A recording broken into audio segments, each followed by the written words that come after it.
નમસ્કાર, સ્વાગત છે આપનું લોકપંચમાં. અને લોકપંચમાં આજે વાત કરવી છે વિવિધ સમાજોની. જે પ્રમાણે વિવિધ સમાજોમાં જાગૃતિ આવી રહી છે, પોતાના સમાજમાં કુરિવાજો કેવી રીતે દૂર થાય, અંધશ્રદ્ધાઓ કેવી રીતે દૂર થાય, ખોટા ખર્ચા સામાજિક પ્રસંગોમાં કેવી રીતે દૂર થાય, એ પ્રયત્ન દરેક સમાજ કરી રહ્યો છે. અને દરેક સમાજ હવે પોતાના સમાજને એકઠો કરીને એક બંધારણ, એક ફોર્મેટ ઘડી રહ્યો છે કે સમાજ હવે આ પ્રમાણે આગળ વધશે.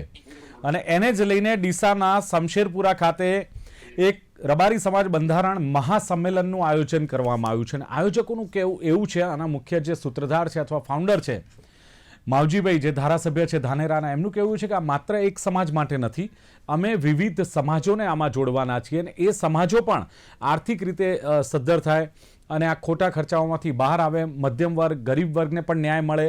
માવજીભાઈનું કહેવું છે કે એવા પ્રયત્નો અમારા રહેશે અને જે રબારી સમાજનું સામાજિક જે આ બંધારણ છે એનું પાલન કરવા માટે પણ સૌને અપીલ કરવામાં આવી છે.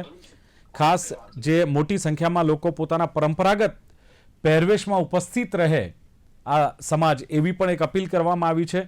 એટલે મેં કહ્યું એમ કે વિવિધ સમાજ જ્યારે જાગૃત થયો છે, પછી તમે જુઓ કે દેવી પૂજક સમાજમાં પણ હવે એવી જાગૃતિ આવી છે કે ભાઈ વ્યસનોથી દૂર રહીને આપણે પણ ભણતરમાં ધ્યાન આપીએ, આપણે પણ આપણા કુરિવાજો છે, અંધશ્રદ્ધાઓ છે એને દૂર કરીએ, એ પણ જાગૃત થયો છે. પાટીદાર સમાજ ઓલરેડી એક એજ્યુકેટેડ સમાજ કહેવાય છે, ભણેલો ગણેલો સમાજ કહેવાય છે, અને પાટીદાર સમાજે પણ પહેલ કરી છે. આટલો સમૃદ્ધ, આટલો ભણેલ ગણેલ સમાજ પણ જો જ્યારે એના આગેવાનો એમ કહેતા હોય કે હજુ પણ આપણા સમાજમાં સુધારાની જરૂર છે, તો વિચાર કરો કે આ સમાજો વચ્ચે હોડ લાગી છે. એવું કહીએ તો ખોટું નથી, કારણ કે મધ્યમ અને ગરીબ વર્ગના લોકો દેખાદેખીમાં જે ગજા બહારનો ખર્ચો કરે છે એની ચિંતા આગેવાનોને છે. બીજું, પ્રસંગ એ ખુશીનો વિષય છે અને મટીને હવે પ્રદર્શનનો વિષય બની ગયા છે, એટલે આ સામાજિક આગેવાનો ચિંતા કરતા હોય છે. અને બિનજરૂરી જે રિવાજો છે, પ્રસંગ છે, 2, 3, 4 દિવસ કે 5 દિવસના હોય છે અને એને લઈને સમયનો બગાડ થાય છે, પૈસાનો વ્યય થાય છે. એટલે સમયાંતરે આવા બંધારણ થતા હોય છે, પણ ક્યારેક આવા બંધારણ માત્ર કાગળ પર રહી જાય છે, આ બંધારણ તૂટતા હોય છે, એટલે એને લઈને પણ સવાલો છે.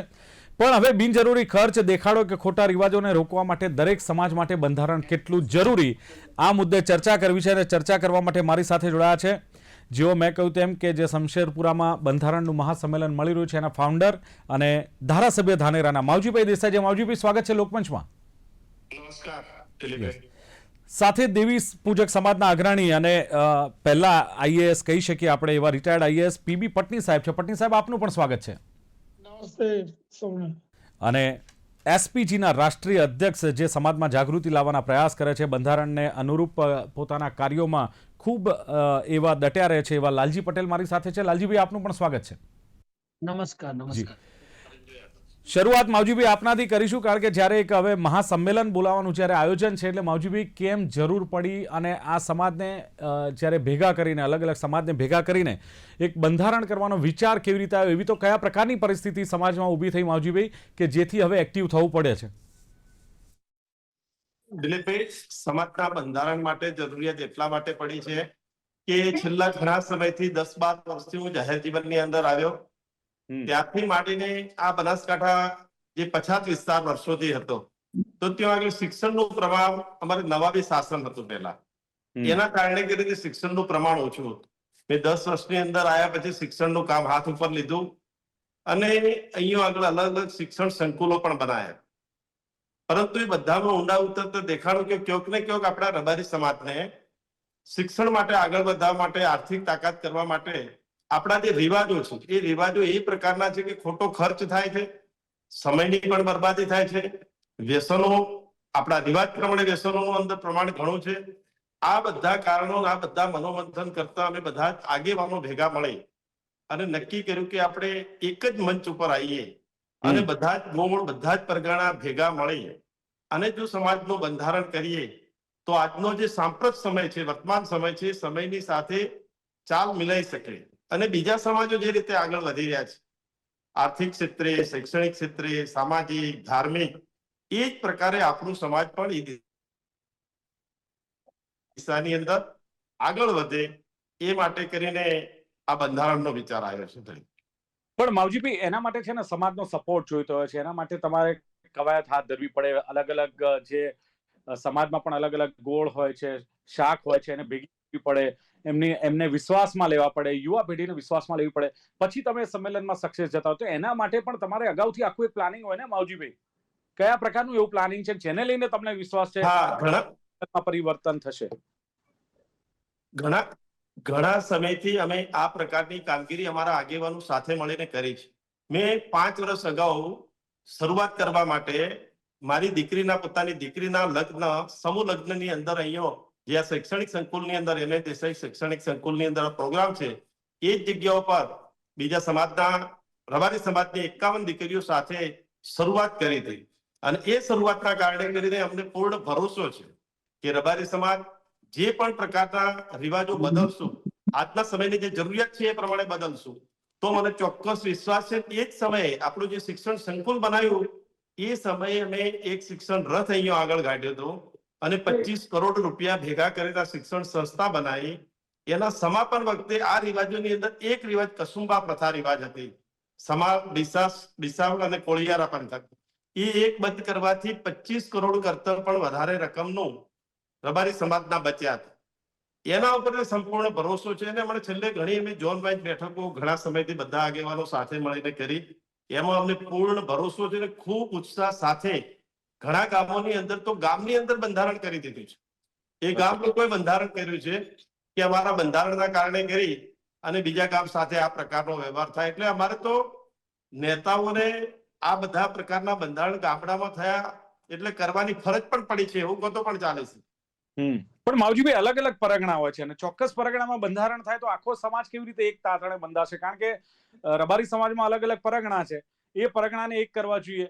મને લાગે છે બધા જ પરગણા ભેગા થાય, એના આગેવાનો ભેગા થાય તો એનું રિઝલ્ટ મળશે. બધા પરગણા છે કે આપણે રાજસ્થાનના રતન દેવાશીભાઈ જે આપણા એમએલએ છે રાણીવાડા સીટના, તો મારા વિધાનસભા વિસ્તારને અડીને રાણીવાડા, સાચોર, ભીનમાર આ બધા લોકોને એક મંચ ઉપર લાયા છે. એમની જોડે તમામ પ્રકારના પંચો જોડે ચર્ચા વિચારણા કરી છે અને ઘણા બધા કોમન નિયમો અને કોમન રિવાજો છે કે બધા એક મંચ ઉપર લઈ જઈ અને આવતીકાલે જે બંધારણો પ્રસ્તુત કરવાનું છે એની અંદર બધાની સર્વસંમતિ લીધી છે. યુવાનોને પણ ભેગા જોડ્યા છે અને આપણા જે વૃદ્ધ વડીલો છે, જે વંશ પરંપરાગત આપણી ચાલી આવતી જે રિવાજો છે, એ બધાનો સમન્વય કરી અને પછી આ બંધારણ માટેનું નક્કી કર્યું છે. અને અમને ચોક્કસ ભરોસો છે, જે પ્રકારનો લોકોને ઉત્સાહ છે એ પ્રકારનો જોતો તો મને 100% લાગે છે. અમારે મંડપ પણ અત્યારે એક્સ્ટ્રા બંધાવવો પડ્યો છે. જમણવાર પણ અમે 30-35 હજાર વારનું કરતા હતા, આજે 50,000 લોકો કરતા પણ વધારે જમણવાર લોકો માટેનું કર્યું છે. એ પ્રકારનો ઉત્સાહ અને માહોલ અત્યારે દેખાય. બિલકુલ. પટની સાહેબ, શું લાગે છે કે વિવિધ સમાજમાં હવે લગ્ન થાય છે સાહેબ, બબકા થતા હોય છે, દેખાડા થતા હોય છે, શું લાગે છે આ રોકવા માટેની જે જોગવાઈ છે કેટલી કારગત નીવડતી હોય છે પટની સાહેબ? અને ખાસ તો દેવી પૂજક સમાજમાં હવે કયા પ્રકારની જાગૃતિ છે? હું આપને કહું કે આપણે લગ્ન પ્રથા વિશે વાત કરી, પરંતુ અમે અમારે ત્યાં સામાજિક સુધારણાઓની આગળ જે વડીલોએ શરૂઆત કરી 1965માં, 1979માં અને છેલ્લે 2010 પછી અત્યારે 100 વર્ષથી અમારી ઝુંબેશ ચાલે છે. તેમાં આ સગાઈ અને લગ્ન અને છૂટાછેડે મરણના પ્રસંગે જે ખર્ચા વધતા જાય છે એ ઘટાડવાનો એક મુદ્દો છે. એ સિવાયના બીજા 11 મુદ્દા છે, જેમાં કેટલાક સુધારણાના મુદ્દા છે, જેમ કે વ્યસન નાબૂદી, અંધશ્રદ્ધા નાબૂદી, પંચાયતી પદ્ધતિમાં થોડો સુધારો લાવવો અને આ જે સગાઈ લગ્નના ખર્ચા ઘટાડવા. પણ સાથે અમે વિકાસની આયામોને પણ જોડ્યા છે. ખાસ કરીને પાટીદાર સમાજ અને અન્ય સમાજો, અમારા જે મોટા ભાઈઓ છે, રબારી સમાજ, ઠાકોર સમાજ, એમાંથી પ્રેરણા લઈ ચૌધરી સમાજ, તો શિક્ષણ, તાલીમ, રોજગાર અને સરકારી યોજનાઓને મહિલા નો લાભ મળે, મહિલા સશક્તિકરણ થાય અને તમામ સમાજની તમામ શક્તિઓ જોડાય, તમામ વર્ગો જોડાય, એમ કરીને એ પૈકીનો એક આ સૌથી મોટો ખર્ચો ઘટશે તો ગરીબી ઘટશે અને શિક્ષણ માટે પૈસા વધશે. એ અમે છેલ્લા 1.25 વર્ષથી ઉત્તર ગુજરાતના, હું આખા દેવી પૂજક સમાજમાં કામ કરું છું, પણ ઉત્તર ગુજરાતમાં મુખ્યત્વે પટેણી સમાજમાં અત્યારે આ ઝુંબેશ શરૂ થઈ છે. એ ઝુંબેશના ભાગરૂપે અમે ઉત્તર ગુજરાતના 4 જિલ્લાઓમાં, બધા મુખ્ય તાલુકાઓમાં અમે સંમેલનો કર્યા છે, જાગૃતિની વાતો કરી છે અને ખૂબ સારો પ્રતિસાદ મળી રહ્યો છે. વડીલો તરફથી પણ પ્રતિસાદ મળી રહ્યો છે. જોકે પરિવર્તન એ બહુ ઝડપી પ્રક્રિયા નથી, પરંતુ સગાઈ અને લગ્નમાં ખરેખર ખૂબ ઘણા ખોટા ખર્ચા થઈ રહ્યા છે. પહેલા સગાઈ ચામાં પતતી હતી, અત્યારે સગાઈમાં ખોટા ભપકાને કારણે ખૂબ લાખો રૂપિયા ખર્ચાય છે. સામાન્ય માણસોને દેખાદેખી એની આબરૂ જાળવવા માટે ભાઈ દવા દેવા કરીને જોડાય છે. એ હવે લોકોને સમજાય છે. અમારી લેખિત બંધારણ હવે રાજ્ય સાહેબે કહ્યું ધાનેરામાં જે ડીસામાં મહાસંમેલન થવાનું છે એવું અમે પણ પાટણ અથવા તો મુખ્ય તો પાટણ અમારું મુખ્ય મથક છે, ત્યાં એક મહાસંમેલન અમે પણ આવનારા સમયમાં યોજવાના છીએ. બિલકુલ. હવે લાલજીભાઈ, આ અલગ અલગ સમાજ, આમ તો પાટીદાર સમાજ તો સમૃદ્ધ છે, પાટીદાર સમાજને લોકો ફોલો કરે છે, પણ પાટીદાર સમાજના કેટલાક આગેવાનોએ પણ એવું કહ્યું છે, મારે કોઈના નામ નથી, પણ રાજકીય રીતે સામાજિક રીતે જે આગેવાનો છે એમણે કહ્યું હજુ પણ પાટીદાર સમાજમાં સુધારણાની જરૂર છે, હજુ પણ પાટીદારમાં કેટલોક બદલાવની જરૂર છે. તો એવા કયા સુધારણાની જરૂર છે કે બદલાવની જરૂર આ આગેવાનોને લાગી રહી છે, લાલજીભાઈ? જો પહેલા તો હું માવજીભાઈ અને ભાઈ પટણી સાહેબને બેને અભિનંદન આપું છું, કારણ કે સમાજની ખૂબ ચિંતા કરી અને જે માવજીભાઈએ પણ મહાસંમેલન રાખેલું છે અને આ બંને સમાજો પોતાના સમાજના વિકાસ માટે જે મહેનત કરી રહ્યા છે એમને પહેલા તો લાખ લાખ અભિનંદન આપું છું. કારણ કે તમે બોલ્યા કે અન્ય સમાજનું જોઈને અમે આ કરી રહ્યા છીએ, તો અન્ય સમાજમાં પહેલા પાટીદાર સમાજ આવે છે. બહારથી એવું દેખાય છે કે પાટીદાર સમાજ એટલે બધી રીતે સુખી, સંપન્ન, વિદ્વાન સમાજ, પણ ખરેખર અત્યારનો સમય એવો છે દિલીપભાઈ કે પાટીદાર સમાજને પહેલા જાગવાની જરૂર છે કે પાટીદાર સમાજને જોઈને જો અન્ય સમાજ આવું શીખતા હોય તો પાટીદાર સમાજમાં એટલી બધી બદીઓ ધીરે ધીરે વધી રહી છે કે એ યુવાનોને વ્યસન મુક્ત કરવાના હોય કે ચાહે લગ્નની અંદર કોઈ વ્યક્તિએ એક પરિવારે 1000 રૂપિયાની ડીશ રાખી તો બીજો પાટીદાર 5000ની ડીશ રાખે.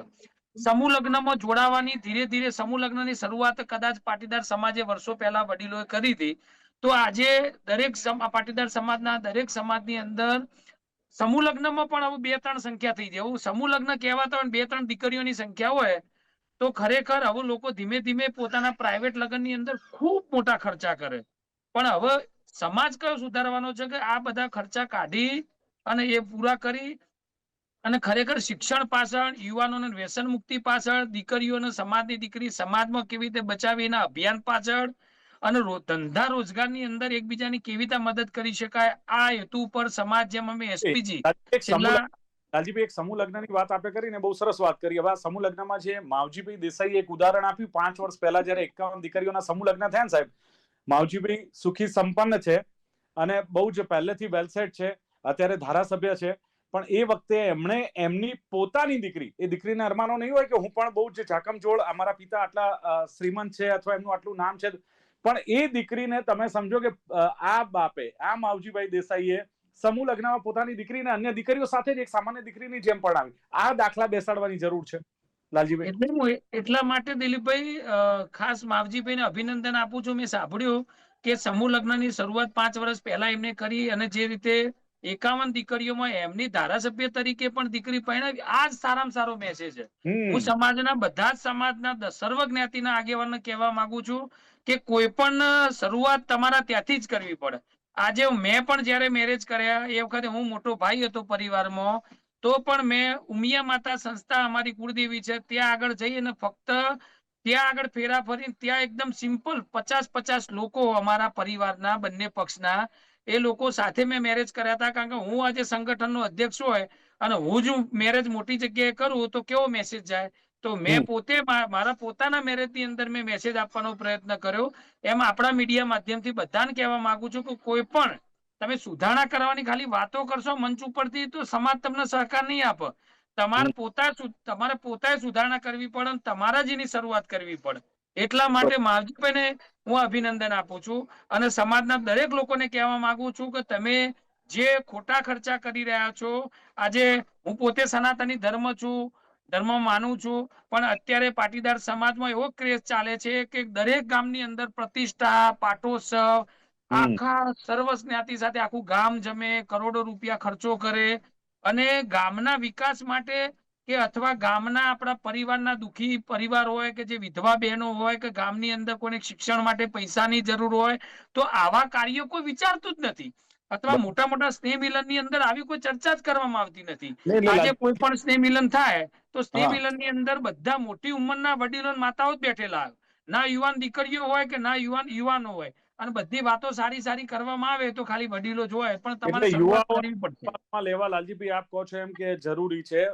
માવજીભાઈ, એક જી વાત એ આવે છે કે ક્યારેક છે ને બંધારણ સમયાંતરે આ સમાજોમાં થતા રહેતા હોય છે, અને એ બંધારણો સાહેબ કાગળ પર રહી જાય છે, તૂટતા પણ હોય છે, કારણ કે એ જ સમાજ પર ના અગ્રણીઓ જે મંચ પર બેઠા હોય, એ જ સમાજના શ્રેષ્ઠીઓ કે જે બંધારણ ઘડતા હોય, સમાજને લીડ કરતા હોય, અને બંધારણ ક્યાંક તૂટતા પણ જોયા છે.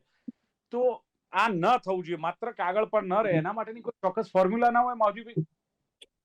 હા દિલીપભાઈ, આમાં બંધારણ કરતા પહેલા અમે આ ઘણા દિવસનું જે મનન ચિંતન અને મંથન કર્યું છે, એની અંદર મેં હમણાં આપણે અગાઉ જે વાત કરી છે એ પ્રમાણે અમે લીડરો હજુ બંધારણ લઈ અને સમગ્ર સમાજનો આવીએ એના પહેલા દરેક ગામની અંદર બંધારણો તૈયાર થઈ ગયા અને એ લોકોએ પાલન કરવાનું ચાલુ કરી દીધું. ઘણા બધા ગામડાઓની અંદર એમણે જ પોતાના 10, 20, 25, 30 નિયમો બનાવી દીધા કે ભાઈ ખોટો ખર્ચો, હમણાં જે રીતે લાલજીભાઈએ વાત કરી કે જે કોઈ સાચી સમાજ માટેની ચિંતા કરતા જ નથી હોતા. પરંતુ આ વખત પહેલી વાર એવું બની રહ્યું છે અમારા વિસ્તારની અંદર, અમારા બધા જ ગોળ અને પરગણાની અંદર, કે દરેક લોકો, દરેક આગેવાનો છે, વડીલો છે અને યુવાનો, બધા લોકો એક સંમત થઈ અને આ બંધારણ પાળવા માટે, આના અગાઉ જયારે બંધારણ માટે ચર્ચા કરતા ત્યારે લોકો ભેગા જ નતા થતા, લોકો આવતા જ નતા. પણ આ વખતે અલગ જ પ્રકારનો માહોલ બન્યો છે અને એના પાછળનું જો કોઈ કારણ હોય દિલીપભાઈ તો આપને જણાવું કે રબારી સમાજ સોના ગહેલો હોય છે, બરોબર છે, અને સોના અને ચાંદીના જે રીતના ભાવો વધ્યા છે એ પ્રમાણે અત્યારે દીકરો કે દીકરીના લગ્ન કરવા જે સમાજના જૂના રિવાજો હતા, 10 તોલા 20 તોલા, એ પ્રમાણે અત્યારે પોસિબલ જ નથી, અને કરે તો દેવાના ડુંગર નીચે દટાઈ જાય પરિસ્થિતિ છે. એટલા માટે કરીને અત્યારે જે મોંઘવારીનો જમાનો અત્યારે આવ્યો છે, મોંઘવારીનો સમય છે, એ પ્રમાણે અત્યારે લોકો પોતે જાતે તૈયાર થયા છે અને પોતા આગેવાન તરીકે અમને તો ખૂબ અભિનંદન આપે છે કે તમે એક સારું કામ હાથ ઉપર લીધું છે અને આ બંધારણ અમે ચુસ્તપણે પાલન કરીશું. એ વિશ્વાસ પર હું આપને કહું છું કે મને 100% ભરોસો છે કે આ વખતનું જે રબારી સમાજ ઉત્તર ગુજરાતનું બંધારણ, અને બધા જ ગોળ પરગણા વાળા બધા સાથે આવી અને એક મંચ ઉપર આવીને આ વાત કરી રહ્યા છે, બિલકુલ એના ઉપરથી મને ભરોસો છે કે આ વખતનું બંધારણ નિયમોનો ભંગ થાય છે માવજીભાઈ, નિયમોનો ભંગ થાય છે તો એના માટે ચોક્કસ ફોર્મ્યુલા ખરી કે એને દંડ કરવો? ફોર્મ્યુલા એટલે ના, દંડની એવી બધી જોગવાઈ નથી કરી, પણ અમે બધા આગેવાનોએ બેસીને નક્કી કર્યું છે કે જો કોઈ પણ આ પ્રકારનો ભંગ કરે છે તો એના ત્યાં લગ્નમાં કે જે પણ પ્રસંગ છે એ પ્રસંગની અંદર આપણા આગેવાનો, વડીલો કે જે આ સમાજના બંધારણ પાળે છે એ લોકો સ્વેચ્છાએ નહીં જાય, આ પ્રકારનો નિર્ણય એટલે એક સ્વેચ્છાએ અમે બધા લોકોએ સાથે મળીને કર્યો છે. ચલો, બહુ સરસ. પટેલ સાહેબ, વિશ્વાસ લાગે છે કે જે પ્રમાણે એક મોનિટર સ્ટ્રક્ચર હોવું જોઈએ સાહેબ, આ બંધારણ થઈ ગયું પછી એનું પાલન થાય છે કે નહીં એની જવાબદારી કોની, એક સ્ટ્રક્ચર નક્કી કરવું જોઈએ. અને માવજીભાઈએ કહ્યું એમ કે કદાચ પાલન નથી થતું તો અમે તો સામાજિક બહિષ્કાર કરીએ છીએ, એમણે કહ્યું તે પ્રમાણે. તો કઈ રીતે આને રોકી શકાય? નિયમોનો ભંગ કરે તો કેવી રીતે રોકી શકાય? કારણ કે સમાજમાં એકબીજાના કઈ અંદર ઝઘડા તો કરાય નહીં, વાદ વિવાદ થાય. શું હોવું જોઈએ પાલન માટે, પટની સાહેબ? સામાજિક સુધારણાની આ સૌથી મહત્વની કડી અને સૌથી પાયાની બાબત છે. અગાઉ પણ જે પ્રયત્નો થયા એમાં એ તમામ વડીલોએ ખૂબ સુંદર પ્રયત્નો કર્યા હતા, પરંતુ છેલ્લે 2010માં એક મહાન બહુ મોટા પ્રયત્ન થયો યુવાનો દ્વારા, પરંતુ એનું નેટવર્ક માળખું એટલે બધા વર્ગોને સાંકળવા જોઈએ કે વર્ગોને યુનિટ વાર પણ એની સમિતિ રચના થાય અને આ કાળજી લે તો આ શક્ય બને. અમે સવા વર્ષથી અગાઉ એક સ્નેહ મિલન કર્યું, એમાં 800 જેટલા આગેવાનો હાજર રહ્યા. એમાં અમે ચાહીને જે મુખ્ય 8-10 આગેવાનો હતા એમણે અમે યુવાનો, વડીલો, પંચાયતના અગ્રણીઓ, જોશીઓ, ભુવાઓ અને સાધુ સંતો અને મહિલાઓ અને શિક્ષણની સંસ્થાઓ તમામને આવરી, તમામ સ્ટેક હોલ્ડર આ બધાને આવરીને અમે નક્કી કર્યું કે અમારે સામાજિક સુધારણાના કાબુમાં અમારી પંચાયત પ્રથા અત્યારે પણ ઘણી સારી વખણાય છે. સમાજની અંદર મોટા ભયાનક પ્રશ્નો બનતા હોય તો મોટે ભાગે કોર્ટની અંદરના ચુકાદાઓથી સજા પડવાના બદલે સામાજિક રીતે એનો ઉકેલ થઈ જતો હોય, પરંતુ એ પંચાયતની પ્રથા એમાંય થોડીક દૂષણો આવ્યા છે. ત્યારે પંચાયત માટે અને સામાજિક વિકાસ અને આ કુરિવાજો નાબૂદ થાય એનું પાલન થાય એની જાગૃતિ ફેલાવવા માટે દરેક 40 અને જિલ્લાઓમાં ગામ એનું એક પાયાનું યુનિટ, એના પર તાલુકા અને શહેરમાં અમે ઝોન પાડ્યા છે. અમદાવાદ શહેરના દાખલા તરીકે ઝોન 7 છે. એની સમિતિઓની રચના ચાલુ છે. 80% જેટલી રચનાઓ થઈ ગઈ છે. આવનારા 3 થી 4 મહિનામાં, કારણ કે બધા આગેવાનો, યુવાનો, નોકરિયાતો છે, બહેનો પણ, એટલે ગાળે કામ કરતા કરતા અમે આ તમામ રજાઓ અમારા બધા આગેવાનોની આમાં ગઈ છે. પણ આ નેટવર્ક હોય, અમે તમામ જિલ્લાઓમાં અને મુખ્યત્વે તમામ તાલુકાઓમાં, અમદાવાદની તમામ ચાલીઓમાં આ સમિતિની રચના માટે અમે જઈએ, એક સુધાર ગાડીએ. સાહેબ, એક હું મિનિટ આપણે છેલ્લી વાત કરું કે સરજી, એ વખતે એની જાગૃતિની વાતો કરીએ છીએ, એટલે માવજીભાઈ કહ્યું એમ સમજદાર લોકો એ જે વાતો મૂકીએ છીએ એમાંના ઘણા અત્યારે સારું કરી દે છે, અને એની સારી ઇમ્પેક્ટ બીજા લોકો પર પડવા લાગી છે. ચલો હવે લાલજીભાઈ, એક સવાલ એ છે કે માની લો કે જે વારંવાર બંધારણ બને છે પણ ઉચ્ચ વર્ગના લોકો છે, ધનિક લોકો છે, મેં કહ્યું એમ કે વગદાર લોકો છે, તોડે છે, તો પછી એના માટે જે સામાજિક આગેવાનો છે એમણે હિંમત દાખવવી પડશે. નહીં તો તમે બંધારણ બનાવતા રહો અને બંધારણ તૂટતા રહે, બનાવતા રણી ધણી કોણ છે આ સમાજોના? લાલજીભાઈ, જો આમાં કેવું છે, માવજીભાઈએ કહ્યું ને પટણી સાહેબે કહ્યું એમ કે થોડું કડકાઈ તો કરવી જ પડશે, કારણ કે સમાજની અંદર થોડા લોકો એવા હોય કે જેમને કોઈ પણ સારી પ્રવૃત્તિ થતી હોય તો હવનમાં આટકો નોખવા વાળા હોય જ. પણ એકંદરે જયારે તમે આખા સમાજનો, યુવાનો, વડીલો બધા ભેગા થઈને, વિદ્વાનો ભેગા થઈને જયારે નક્કી કર્યું હોય કે આટલા નિયમો પાડવાથી ખરેખર સમાજના યુવાનોનું, દીકરાઓનું, દીકરીઓનું અને આખા સમાજનું સારું થઈને ભલું થવાનું હોય, તો એવી નાની વાતો સાઈડમાં રાખીને પોઝિટિવ વિચારીને પણ આપણે આગળ વધવું જ પડે. જેમ કે અમે પાટીદાર સમાજ એટલે વિદ્વાન સમાજ છે, એમને વિદ્વાન સમાજને જયારે એક કરવાનો આવે ને એટલે સૌથી મુશ્કેલીમાં મુશ્કેલી વાત કહેવાય. એમને ભેગા કરવા એટલે બધા એવું સમજે કે હું જ આગેવાન. પણ તો પણ અમે વર્ષોથી પાટીદાર સમાજનો એસપીજી દ્વારા અમે વ્યસન મુક્તિ અભિયાન હોય, સમાજની દીકરી સમાજ બચાવવાની વાત હોય કે કોઈ પણ વાત હોય, એટલે ભેગા કરવાનો ખૂબ પ્રયત્ન કરીએ છીએ. અને અત્યારે અમે દરેક તાલુકા જિલ્લાએ મહાસંમેલનો કરીએ છીએ અને પાટીદાર સમાજને જગાડી અને યુવાનો, દીકરીઓ, વડીલોનો બધાને ભેગા કરી અને જે પણ સમાજની આવી બદીઓ હોય એ બદીઓ ટાળવાનો પ્રયત્ન કરતા હોઈએ છીએ. હમણાં પણ સુરતના અમારા આગેવાન મથુરભાઈ સવાણીએ વિડીયો મૂક્યો કે ભાઈ આટલો મોટો સમાજ છે તો સમાજની અંદર તમારા ધ્યાનમાં કઈ પણ મુદ્દા એવા હોય કે ખરેખર સુધારણા કરવા જેવા લાગે છે તો તમે બધા આ લિંક ઉપર મેસેજ કરજો. જો મોટા ભાગના લોકો આ વિશે કહે છે તો આપણે મોટું મહાસંમેલન બોલાવીને નવા નીતિ નિયમો કરીશું. તો આવી સરસ મજાની વાતો આજે પટેલ સમાજ, મને તો એવું લાગે છે કે પટેલ સમાજના જોઈને દિલીપભાઈ બીજા લોકો શીખે છે, પણ ખરેખર હું ઠાકોર સમાજનો આભાર માનું છું કે એમને જે 16 મુદ્દા નક્કી કર્યા અને ગુજરાતની અંદર બંધારણ બનાવવા માટે દરેક સમાજ આગળ આવ્યો, તો આમાં મને એવું લાગે કે પટેલ સમાજ સૌથી પાછળ કેમ છે?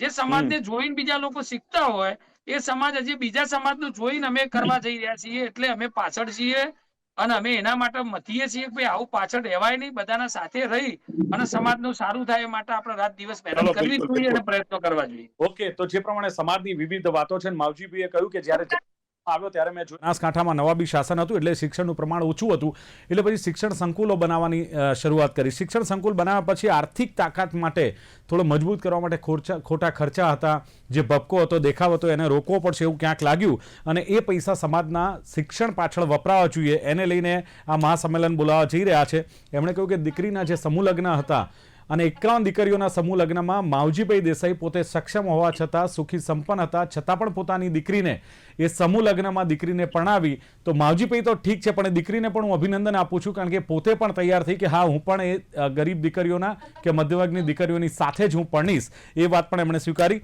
અને સાથે જ જે કહ્યું કે ઝોન વાઇઝ બેઠકો કરી છે અને ઘણા બધા ગામોમાં ઓલરેડી બંધારણ અમલમાં આવી ગયું છે અને તમામ યુવાઓથી માંડી, વડીલોથી માંડીને બધાનું એક ફોર્મેટ તૈયાર કરીને એક સખ્તાઈપૂર્વક અમે પાલન કરવા દ્રઢ નિશ્ચયી છીએ અને બંધારણ તૂટવાનો સવાલ જ નથી એવો વિશ્વાસ વ્યક્ત કર્યો. પીબી પટણી સાહેબે કહ્યું એમ કે સગાઈને લગ્નના જે ખર્ચા છે એ ઘટાડવાનો પ્રયાસ જે દેવી પૂજક સમાજ પણ કરી રહ્યો છે.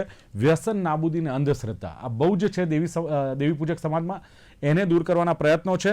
અને પંચાયતી પ્રથા એમણે કહ્યું કે સારી છે, અમારે કોર્ટના ધક્કા નથી ખાવાના. ખરેખર ઘણીવાર પંચાયતી પ્રથા સારી હોય છે કે સમાજના લોકો એકઠા થઈને સામાજિક પ્રશ્નોનો ઉકેલ લાવતા હોય છે, એટલે કોર્ટના ધક્કા અને ખોટા ખર્ચામાંથી બચે છે. પણ પટણી સાહેબે સ્વીકાર્યું છે કે એમાં પણ થોડા સુધારાની જરૂર છે, એ પણ અમે કરવા જઈ રહ્યા છીએ.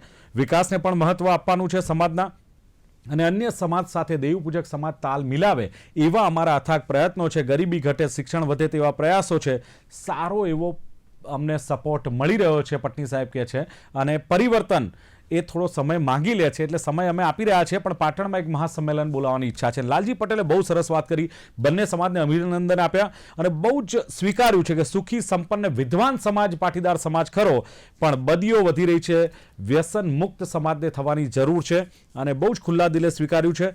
સમૂહ લગ્નમાં પોતાની દીકરીને જ્યારે માવજીભાઈએ પરણાવી એની પણ એમણે સરાહના કરીને પાટીદાર સમાજ જ્યારે સમૂહ લગ્ન કરે ને 2-3 દીકરીઓ હોય તો એમનું કહેવું છે કે સમૂહ લગ્નનો મતલબ શું. એટલે એમણે પોતાનું ઉદાહરણ પણ આપ્યું કે મારા જ્યારે લગ્ન હતા ત્યારે બહુ જ સાદગીથી મંદિરમાં જઈને ખોટા ખર્ચાઓ દૂર કરીને મેં લગ્ન કર્યા. એટલે શરૂઆત જે લાલજીભાઈનું કહેવું છે આપણાથી થવી જોઈએ એવો દાખલો પણ એમણે બેસાડ્યો છે. અને પ્રતિષ્ઠા, પાટોત્સવ, મંદિરો, આ નિર્માણ આ કદાચ વધી ગયું છે અને પાટીદાર સમાજમાં યુવાઓને પણ વિશ્વાસમાં લેવા જોઈએ. ક્યાંક જો બંધારણ તૂટે છે તો લાલજીભાઈ બહુ સ્પષ્ટ કહે છે કડકાઈથી કામ લેવું જોઈએ અને સમાજ હજુ પણ પાછળ છે. ભલે તમે વિદ્વાન સમજો છો પણ સમાજ પાછળ છે. અન્ય સમાજ બંધારણ કરી રહ્યા છીએ, મથામણ કરીએ છીએ અને આ સમાજ પણ વધુ આગળ આવશે. તો જોવાનું રહેશે કે આ બંધારણોની અસર કેટલી થાય છે અને સમાજમાં કેટલી પ્રગતિ થાય છે અને એ પૈસાનો ઉપયોગ જ્યારે શિક્ષણમાં જાય છે ત્યારે સમાજની પ્રગતિ કોઈ રોકી શકતું નથી એમ આગેવાનું માનવું છે. ચર્ચાની સમાપન કરીએ છીએ. માવજી દેસાઈ, પીબી પટની સાહેબ અને લાલજી પટેલ ત્રણે જોડાયા. ખૂબ ખૂબ આભાર. Thank you very much. Thank you ji. ચેનલનો અમે ત્રણેય ખૂબ આભાર માનીએ છીએ કે અમને તમારી વાત મૂકવાની. Thank you so much. તો દર્શક મિત્રો, આજની ચર્ચા. ફરી મળીશું એક નવી ચર્ચા સાથે. જોતા રહો ગુજરાત ન્યૂઝ. નમસ્કાર.